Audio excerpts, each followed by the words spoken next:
ऐसे कोई इंद्रिय के विषय में अत्यंत आसक्त होकर मलिनता को प्राप्त होता है। आत्मा को शुद्ध चैतन्य व अति सुंदर सुनकर भी कैसे कोई इंद्रिय के विषय में अत्यंत आसक्त होकर मलिनता को प्राप्त होता है। हरिओम।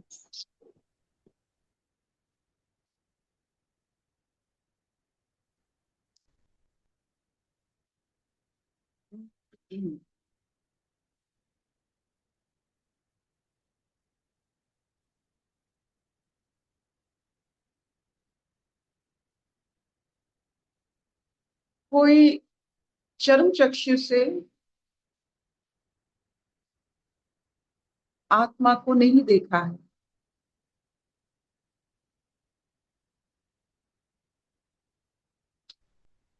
श्रवण के द्वारा हम आत्म भाव को, आत्मा की आनंदमय अवस्था, चैतन्य की दर्शन श्रवण से ही करते हैं, सुनकर।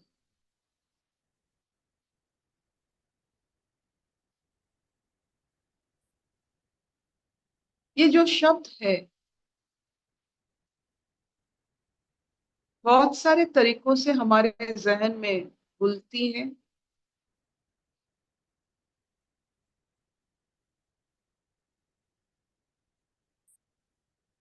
लिखनी द्वारा, लेख के द्वारा, वैखारी के द्वारा, मानस के द्वारा, अजापा के द्वारा हमें श्रवण होती है।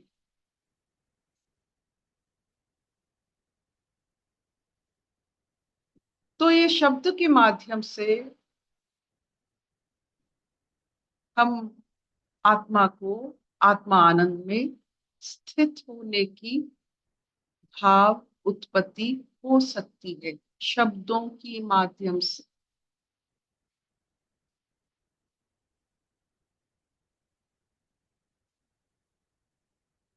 जो शब्दों के माध्यम से इतनी आनंदमय अवस्था को प्राप्त कर सकता है, जो मनुष्य वो अपनी इंद्रिय आसक्ति के कारण मलिनता को प्राप्त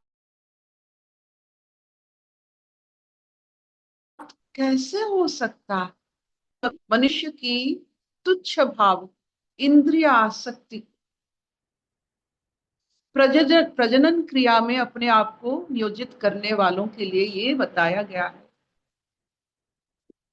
धीरज के साथ, ब्रह्मचार्य के साथ धीरज उत्पत्ति होती। इस धीरज भाव से अनुभव मिलती, परमानंद की अनुभव मिलने की एक रास्ता होती है ब्रह्मचार्य। इंद्रिय अनासक्त भाव को ब्रह्मचार्य का, क्योंकि गृहस्थ की प्रजनन शक्ति के द्वारा समाज की रक्षा होती है, उसे एक यज्ञ माना जाता है। वो सर्वस्व नहीं है, वो एक यज्ञ है समाज की आधार के लिए।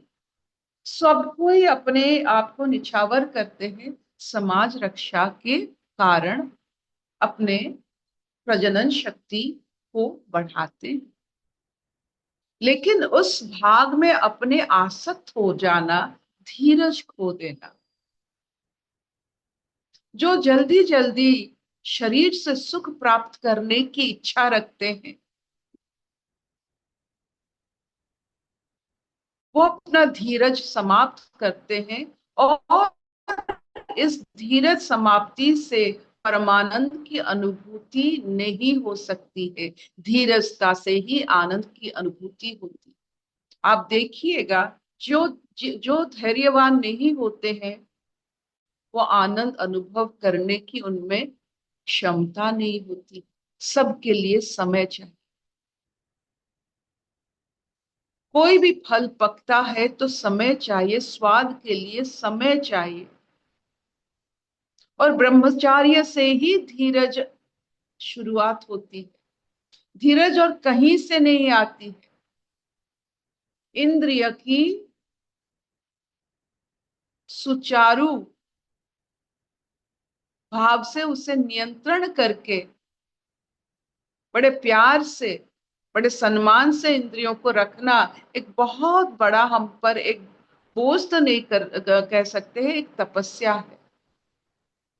उसे उलझे बिना उसे शांत करके रखना, धीरज के साथ परमानंद को अनुभव करेंगे। इसीलिए इंद्रियों को साथ रखकर भी उसे ज्यादा समय उससे अपना थोड़ा जो सुख मिलता है, ये थोड़ा थोड़ा सुख जब हम ले लेते हैं तो आत्मा आनंद का सुख नहीं ले सकते।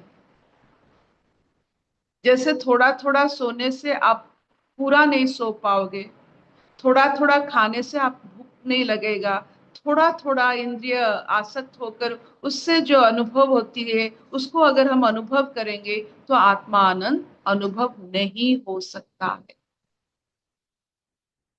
धीरज रखिए, धैर्य के साथ इंद्रिय अनासक्त अवस्था में आप ज्यादा समय बिताओगे तो आपका कोई नुकसान नहीं होगा, समय लगेगा लेकिन आत्मा आनंद प्राप्ति हो। अगर ये नहीं होता है, मलिनता प्राप्ति होगी। मलिन भाव से हम इस संसार से चले जाएंगे बिना आत्मा आनंद की बोध से। कोई इतना बड़ा सुख कैसे छोड़ सकता है ये इंद्रिय की आसक्ति भाव से? क्यों इतना आत्मा आनंद को क्यों हम छोड़ेंगे इस जीवन में? ब्रह्मचर्य पालन करके, ब्रह्मचर्य से ही गृहस्थ शुरुआत होती।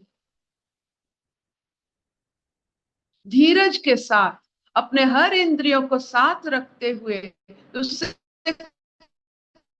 कोई भी आनंद की कोशिश ना करते हुए अपने पूरा जीवन हम अगर ऐसे समय दे अपने आप को, आत्मा आनंद निश्चित निश्चित है सबको। अगर इंद्रिय के माध्यम से हम सुख की प्रयास करेंगे और उस सुख को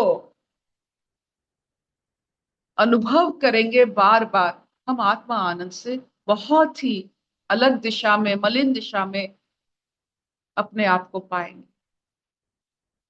धीरज के साथ अनासक्त भाव में इंद्रियों के साथ चलते हुए अगर हम थोड़ा बहुत अपने आप पर काम करेंगे तो यह आत्मा आनंद अनुभूति जरूर होता है, जरूर होता है। ये थोड़े थोड़े सुख के कारण इतना बड़ा आनंद को हम खो देते हैं। क्रोध भी एक सुख है, नहीं तो क्यों करेंगे? लोभ भी एक सुख है, वो सब इंद्रिय की सुख देने वाली विचारें हैं।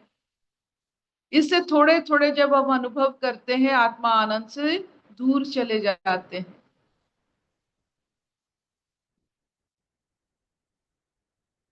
तो आत्मा आनंद को अनुभव करने के लिए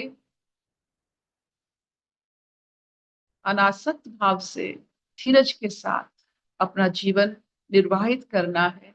अपने सबसे जो इंद्रिय बहुत प्रखर होता है वो हमारी प्रजनन इंद्रियाएं, उसे ठीक से समझे, व्यवहार ठीक से करे और धीरज के साथ आत्मा आनंद बोध पर कायम रहे। बहुत सारे लोग कहते हैं जब हम अनुशासित जीवन व्यवहार करते हैं, अरे जीवन तेरा किस लिए है, तू तो कुछ सुख नहीं पाया।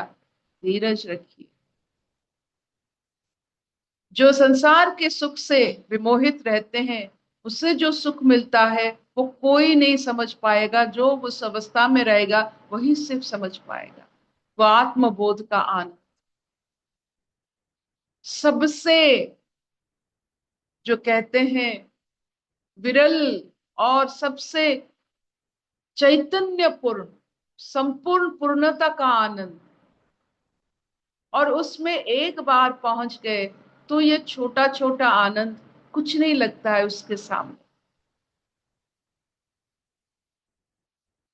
क्या इतना चलेगा? हाँ मामा। और याद रखिए, इंद्रिय व्यवहार करते हैं तो उसमें सुख मिलता है। आपका क्रोध एक सुख है, आपका लालच लोभ एक सुख है, एक मोह एक सुख है, अहंकार एक सुख है। नहीं तो क्यों व्यवहार करेंगे आप? कुछ तो सुख मिलता होगा जिसके वजह से आप इंद्रियासक्त होकर ये सब अनुभव कर रहे हैं। अगर ये सब अनुभूति हो रही है, इसका मतलब आपके पास एक चीज नहीं है, धीरज। धीरज में एक ऐसा धैर्य का एक ऐसा गुण है कि सबको जैसे शंकराचार्य, आदि शंकराचार्य की एक शब्द बहुत अच्छा लगता है, ये नहीं, ये नहीं, नेति नेति, ये नहीं। धीरज से आप सिर्फ और सिर्फ नेति नेति कर सकते हैं, ये नहीं, ये नहीं, आगे चलिए, ये नहीं, you don't want this, you don't want this, you don't want this. ये धीरज से होता है। जल्दबाज में इंद्रिय आसक्त होकर इंद्रियों को हम व्यवहार कर लेते हैं, थोड़ा बहुत सुख को मान लेते हैं, यही सबसे श्रेष्ठ सुख है। जितना आप इंद्रियों से साथ रहकर भी कम व्यवहार करेंगे, आप देखोगे और एक अनुभूति मिलता है, उसे हम आत्मबोध कहते हैं। करके देखिए, एक दिन में मिलता है ये, 1000 दिन की जरूरत नहीं, एक मुहूर्त में मिल जाएगा।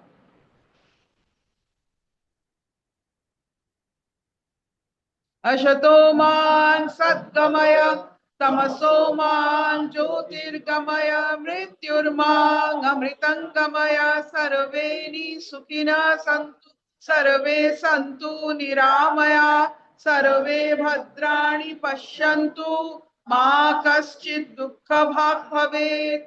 ओम शांति शांति शांति। कोई प्रश्न है? आज दशमी है, अपने ऊपर विजय पाने की।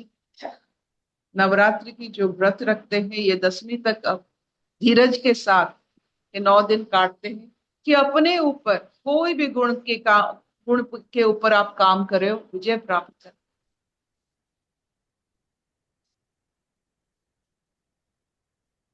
तो विजय प्राप्त कीजिए अपने गुणों के ऊपर। जैसे कृष्ण भगवान अपने बाल्यकाल में कालिया दलन करते थे, उसके फन पर नृत्य करते थे, तो उस फन पर अपने विस्मय जिसके ऊपर आप जाकर उस पर नृत्य कीजिए, ये विजय है। हम्म, बहुत बढ़िया, बहुत बहुत बढ़िया पिताजी। आनंद तो शब्दों में बहुत आता है, शब्दों को समझिए। जी, माँ सरस्वती जो है, वो शब्द, हम माँ सरस्वती को क्यों मानते हैं? क्योंकि हमारे चाबी अपने जो